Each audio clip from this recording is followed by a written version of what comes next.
Fantatrao ve ny fiovan'ny rafi-pampianarana manomboka amin'ny volana oktobra? Tena tsy fantako tompoko. Tsy fantatra. Ohatry mbola tsy fantako. Mbola tsy fantatra aloha hatreto. Ohatry mbola tsy fantako. Ha! Laha araky faharezako azy aloha tsy hisy sasy ny CEPE. Laha araky faharezako azy fa tsy haiko tsy dikany fa mety tsy asia sasy hoe tsy CEPE. Tirereko aloha karaha hoe fahofoana hoe ny CEPE fa tsy asia sasy. Fantatro aloha. Amin'ny ankapobeny aloha efa fantatra ihany zany hoe misy fiovan'ny amin'ny resaka fanofanana le mpampianatra. Non. Mbola ilaina ve ny fanadinana CEPE na CEPE satria nahoana? Ya, mbola ilaina fanadinana CEPE. Satria zegny izy ny diplôme voalohany amin'ny fianarana. Ya ilaina. Satria izy ny diplôme voalohany. Mbola tena ilaina satria igny diplôme voalohany indrindra amin'ny sekolim-panjakana. Ilaina izy satria izy zegny voalohany diplôme zegny. Amiko manokana aloha izy mbola ilaina satria zegny le CEPE zegny le diplôme voalohany amin'ny fanjakana. I aloha ila avao satria tiajala fa hangalaky BPC tsy zatsy fanadina zany fa eleo avao amin'ny CEPE fa zatsy fanadina officiel retyty. Laha amiko aloha ila satria zazakelikely maro hanao andraha io de tokony fa zatsy baka amin'ny CEPE agny manao examen bakagny zany de efa tsy tampoka na sasy laha ohatsy fa hanao BPC agny koa de fa zatsy manao examen officiel zany ny zaza. Fa tsy ilaina. Le CEPE aloha fa tsy miasa amin'izao fotoana izao.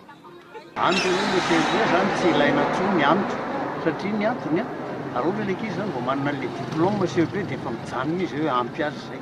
Araky ny hevitra aloha hoe tokony ilaina ihany desika izy ka ho an'ny ankizy. Hoe mba fa amin'ilay fanagnana an'ilay diplôme zany hoe mba fa mandalo an'ilay dingana zany. Everiko fa mbola ilaina. Maro pahalalana mantsy le diplôme. Tena mbola ilaina. Ny antony fa iny zany fanadina voalohany efa banan'ilay ankizy. Ampy ho an'ny zanatsika ve ny sekoly fahadimy dia mijanona mianatra?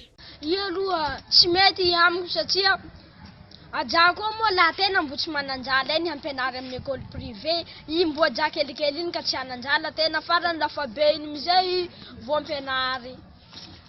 Laha amiko aloha tsy ampy zay fe miankina amin'ny tsirairay moa io amin'ny ny jalananany koa zany ohatra fa tsy araky ny sasy de ajany misy mbo tsy te hampijano fe ajany noho ny tsy fanagna zay fa laha amiko aloha tsy ampy zay.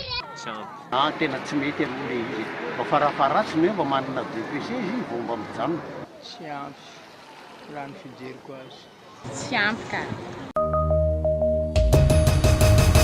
Tokony mbola ilaina any amin'ny sekolim-panjakana ve ny garabola satria nahoana? Ya, tena misy ka. Satria zegny izy ny ahezana mamaky teny malagasy. Ya misy. Regny zegny afahazaza madinika amin'ny afahafantarina amin'ny mamaky teny. Ya tokony misy satria fanazaran-tsaina ny zaza madinika amin'ny vaky teny. I aloha ila avao satria misy tiaja sasany tsy hahay mamaky teny amin'ny troisième any zao misy tiaja sasany amin'ny troisième any tsy mahay mamaky teny ka izay avao ila garabola reny mba haizany mamaky teny. Tokony hisy aloha le tena hisy fa presque zany amin'ny privé regny ro misy an'io nefa ny vahoaka tsy voatery hananjala hampilirana ny anakiny amin'ny privé agny nefa ny zaza tokony fa hianatsy rano kelikely igny. Mety fa misy vola mipetraky zany ao Tokony aloha misy préscolaire ny fanjakana fa le ty amin'ny privé manko ny problème dia zao hoe be dia be le olona tsy maraka an'le saram-pianarana zany. Tokony isina mihitsy ka tsara anasiny anazy zany le hoe le fitezana an'ilay zazakely aloha tsara izy dia mba vao mahay miteny zany izy efa mahazo miteny eo dia mba fa voavolavola avy any amin'ny ampianarana zany izy mba fa tsy handrain'le rendrarendra ivelany ao anatin'ny fiarahamonina misy azy.